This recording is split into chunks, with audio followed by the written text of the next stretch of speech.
La question de la corruption reste une préoccupation majeure pour tous les États.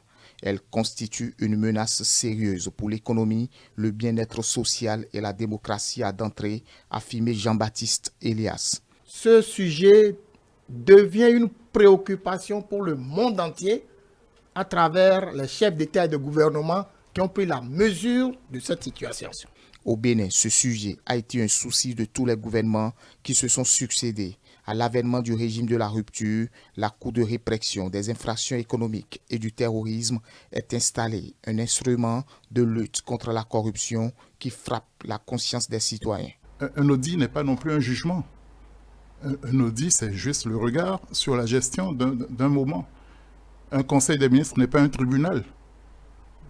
Je me félicite que depuis quelque temps, le conseil des ministres s'efforce de ne plus donner directement les audits à voir comme la conclusion d'une instruction ou d'un jugement. Vous avez aujourd'hui un instrument contre la criette. Mais qu'est-ce qu'on reprochait au système avant? On reprochait le fait qu'il n'y a pas une célérité dans le traitement des dossiers, des dénonciations. Un citoyen se bat et sort un cas. Le cas rentre dans une procédure judiciaire et prend tout le temps et après disparaît. Alors quand vous avez un instrument qui en temps record peut se consacrer à ça, c'est un progrès. Nonobstant les efforts fournis aussi bien par les pouvoirs publics, la lutte contre la corruption doit être collective, ajoutent les invités de Romuald Honry. Donc c'est une demande permanente de correction, c'est-à-dire d'engagement des uns et des autres, et encore plus de ceux qui sont nos responsables, ceux qui ont une certaine responsabilité doivent s'engager résolument, très nettement, sans embâche.